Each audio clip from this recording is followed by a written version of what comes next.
Thank you so much for joining us for CBN News Watch. I'm Efrem Graham. Ahead today, Israel keeping up its devastating attacks on Iran as President Donald Trump warns Iranians to leave Tehran and quickly leaving the international G7 summit in Canada to return to the White House as Israeli Prime Minister Benjamin Netanyahu will not rule out taking out Iran's supreme leader, Ayatollah Khamenei. Amid the conflict and the oppressive rule of the Islamic regime in Iran, the church there remains strong, growing faster than other countries in the world. China demonstrating the growing strength of its Navy in the Pacific, while here at home, Congress is working to build up America's power on the seas. And an American woman is quietly building an army in one of the most dangerous places on earth, not with weapons, but with prayer. All those stories and more right now on CBN News Watch. This is CBN News Watch. We're going to begin this half hour with the war between Israel and Iran and President Trump's actions as he unexpectedly departed the G7 summit in Canada to join his national security team back at the White House. And Israeli Prime Minister Benjamin Netanyahu says the battle against Iran is far from over. CBN's Chris Mitchell brings us the story now, reporting from Jerusalem. As he left Canada, Trump wrote on Truth Social, "Iran should have signed the deal I told them to sign." Simply stated, Iran cannot have a nuclear weapon.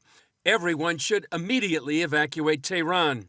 A massive exodus of people are fleeing Iran's capital, as Israeli officials also urged thousands of people in Tehran on Monday to evacuate ahead of airstrikes. There are reports Iran is sending urgent signals to end the war and resume nuclear talks if the U.S. does not join the fight. Talking to ABC News, Israeli Prime Minister Benjamin Netanyahu said he doesn't see signs Iran is serious about ending the war. Well, we're going to see if Iran is serious about dismantling their nuclear program, dismantling their missile capacity, dismantling the terror axis that terrorizes everybody in the Middle East and well beyond.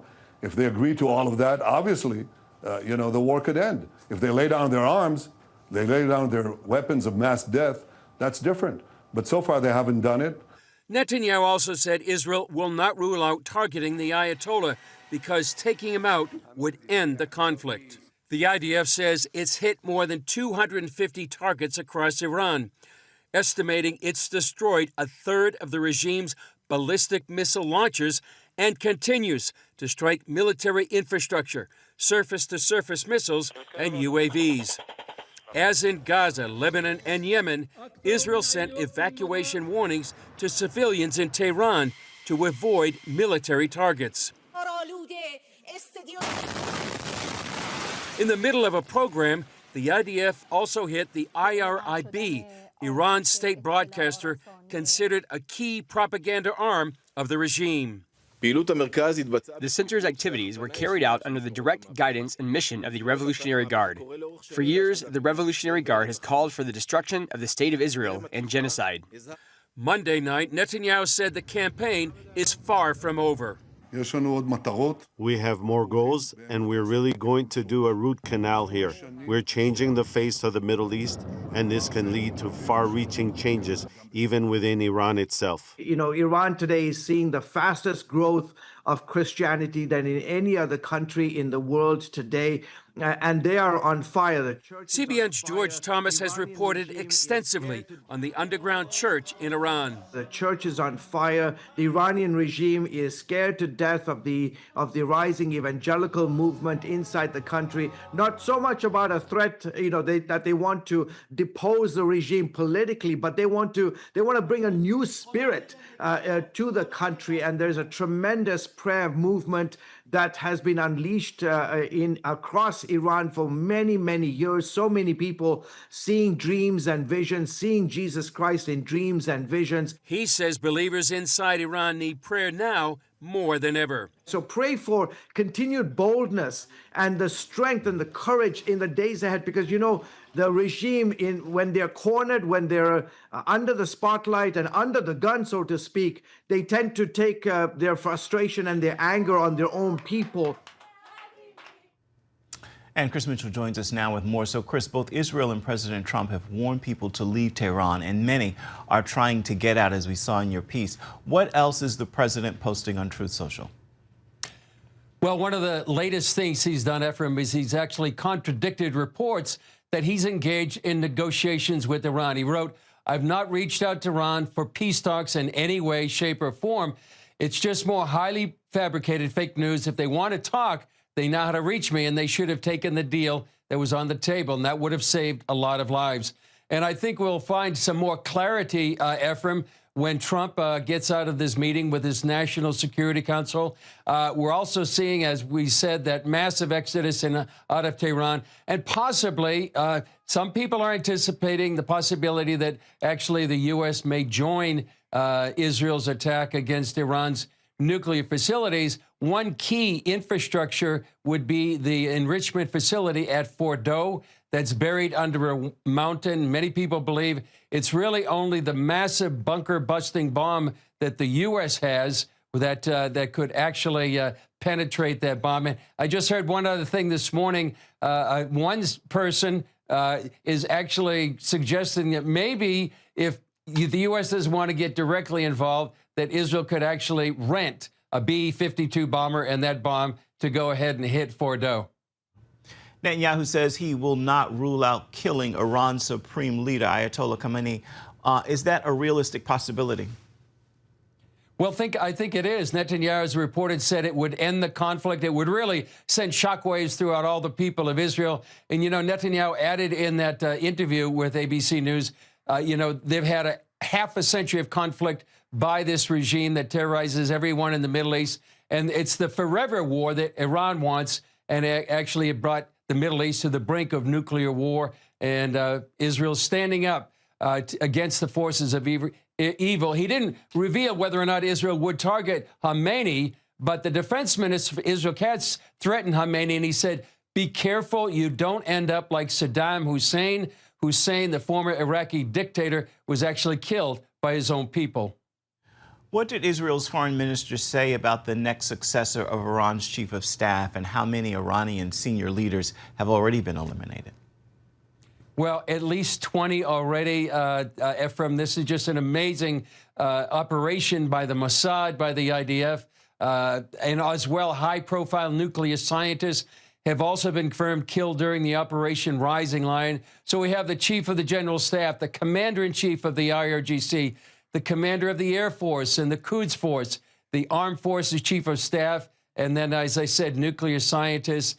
So we've also had 2 chiefs of staff that have been eliminated in the past 5 days. The second one, only 4 days on the job. And this is what Gideon Sa'ar, the Israeli foreign minister, said. "We still don't know who the successor of Iran's chief of staff will be, but I'd recommend whoever that position is offered to think it through. If he accepts, extreme caution is recommended." I know you're following this on many fronts. What are people saying about this moment in history?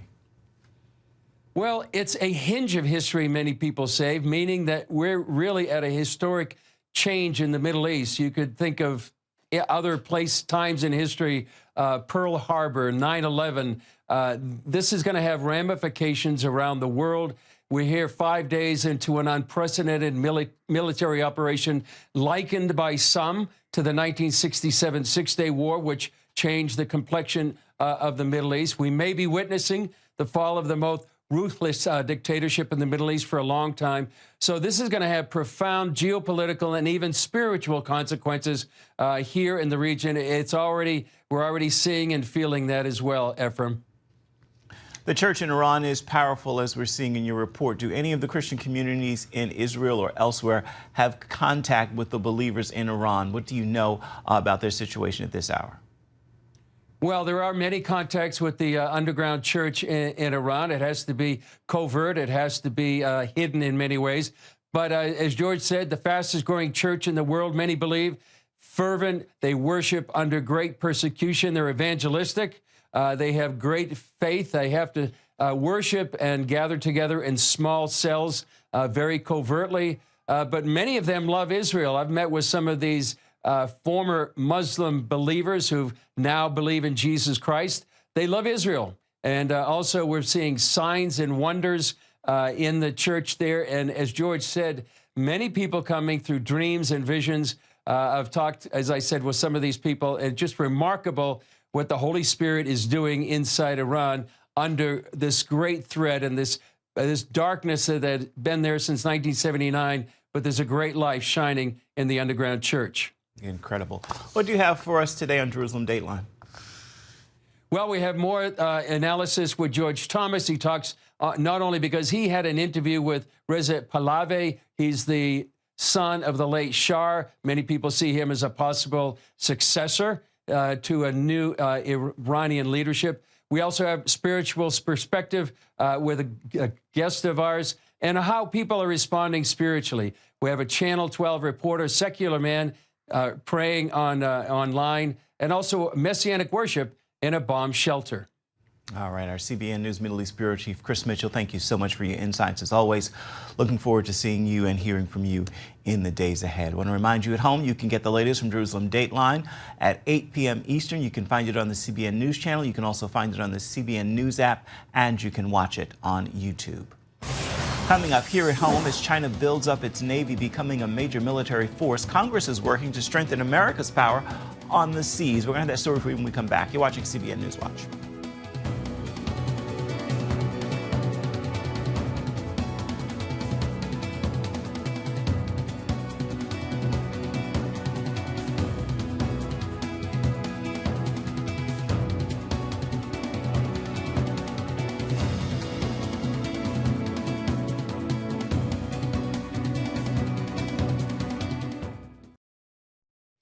Japan has confirmed 2 Chinese aircraft carriers have operated together for the first time in the Pacific. That is another concern about Beijing's rapidly expanding military activity far beyond its borders. Here at home, lawmakers have been warning America's ability to build and maintain a strong Navy has fallen behind. Congress is stepping in with bipartisan support to change that. National security correspondent Caitlin Burke brings us this story. On the issue of national security, talk of shipbuilding usually refers to the Navy. In this case, Senator Todd Young sees the commercial maritime industry also being a crucial piece of the equation. Right now, the United States, we have 80 U.S. flagged U.S. crewed vessels to carry goods into the United States and out of the United States. But we're a maritime nation, as we have been from the very beginning, and we need to be less at the mercy of the Chinese Communist Party when we need ships. They have 5,500 commercial vessels. These 80 U.S. merchant ships transport items internationally, ensuring our supply chain in times of peace and critical military needs in times of crisis. Over the last few decades, however, the U.S. shipbuilding industry has taken a hit, largely due to lack of investment, strict U.S. regulatory requirements, and outsourcing the work to other countries to save money. Beijing, meanwhile, has made shipbuilding a priority. They are able to manufacture roughly 1,000 every year. The United States, we can only manufacture five vessels every year. So we need to increase our manufacturing capacity. The Ships for America Act, a bipartisan bill reintroduced this year by Senator Young and Democratic Senator Mark Kelly, aims to revitalize the U.S. shipbuilding and commercial maritime industry by greater investment in domestic shipyards, incentives for people to join the industry's workforce, and partnering with the Navy to ensure its needs are met as well. This is a pretty comprehensive piece of legislation. Fortunately, President Trump has been on board. We have support from Republicans and Democrats alike in the House and Senate. And we need to get started on this project right now because it'll take time to put all this in motion. Senator Young says building and staffing more of these ships will create American jobs, keep supply chains resilient, and strengthen the ability to keep the U.S. military supplied in times of war. Caitlin Burke, CBN News, Washington. Still ahead, missionaries seeking out the places filled with war, terrorism, and bloodshed and heading straight into the chaos. We're going to show you how they're seeing God move in the most dangerous places on earth. We've got the story right after this.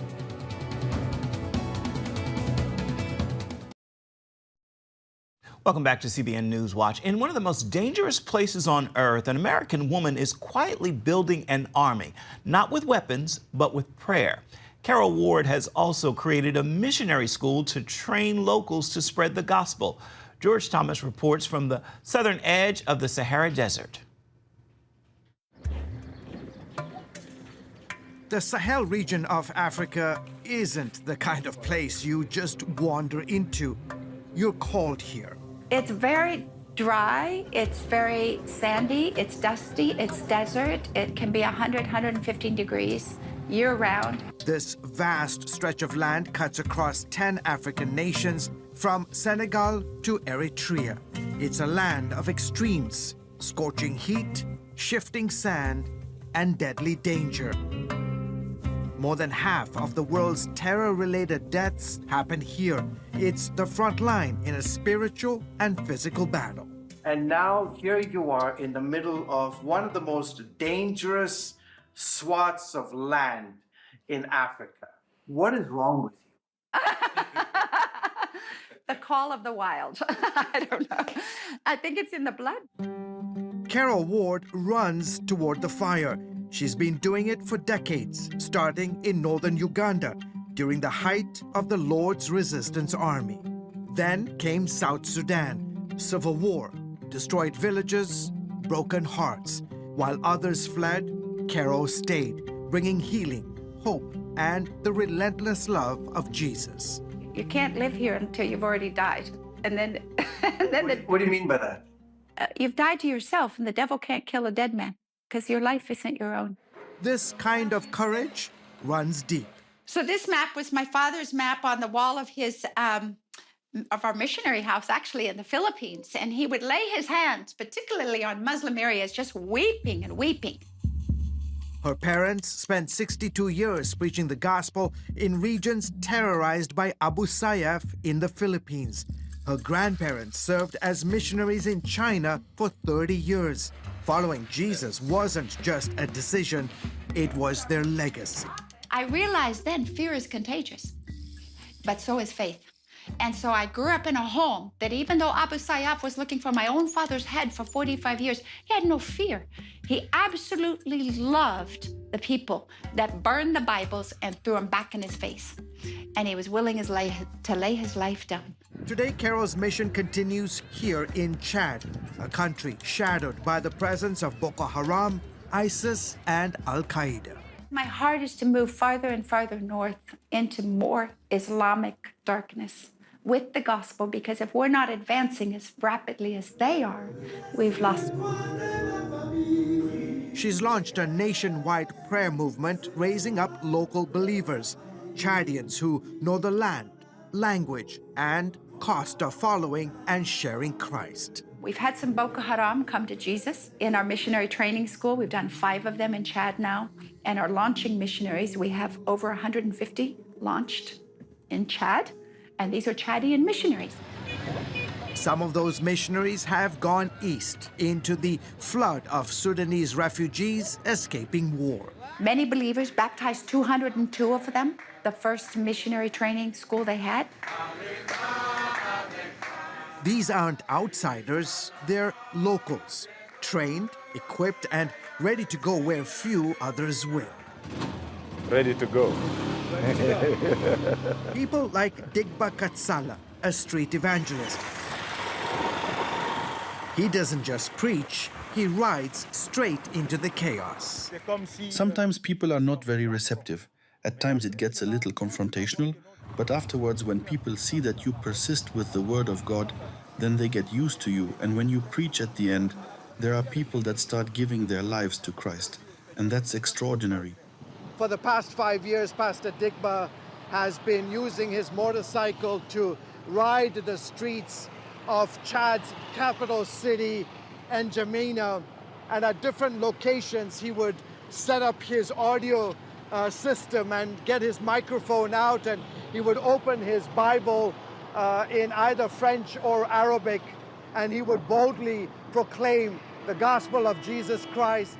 Chad is more than 50% Muslim, but that doesn't stop Digba from openly talking about Jesus, his voice echoing through market squares and busy roads. People stop, they listen, and many respond. Then there's Abdullahi Mahyangar, another missionary who once followed Islam. I was a fervent Muslim. I prayed 5 times a day. I fasted during Ramadan, and I did not like Christians at all. His father trained with Islamic extremists in the Sahel to target Christians. Now Abdullahi walks into the same regions, not with hate, but with hope. While the world sees terror here, he sees something else. There is hope because many Muslims in these countries are open today to listening to the gospel. God is really working in the Sahel.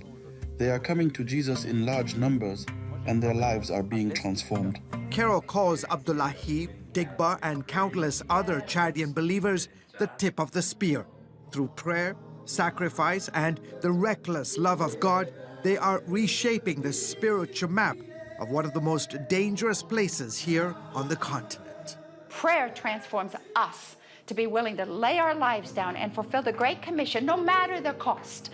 Prayer gives us the burden. We actually get maps out, and we map where are the unreached people groups, where's terrorism, where are wars and bloodshed. Let's go. George Thomas, CBN News, N'Djamena, Chad. We'll be back with an encouraging word for your day ahead. Stay with us. Get your daily quick start from CBN News. A quick read on the important news of the day delivered right to your inbox. Stay current on breaking news, politics, and entertainment. Go to quickstart.news and subscribe today. Time now for your Tuesday Tweetable. This is a message I hope will encourage you and move you to post, tag, tweet, and share with those in your circles of influence. We are all broken and we are all flawed. Don't wait to be fixed to win. With Christ, you can win even while wounded. So stop waiting for everything to be fixed and perfect. You alone can't fix you. You need a perfect God to make you a progressing man or a progressing woman. That is going to do it for this edition of CBN Newswatch. You can always find more of our news programs on the CBN News channel. You can find them there at any time as well as online, cbnnews.com. We'd love to know what you think about the stories you've seen here today or any day. You can email us, newswatch@cbn.com. You can also reach out and touch us on Facebook, Instagram, and X, formerly known as Twitter. Make it a great day. We'll see you right back here, same time tomorrow.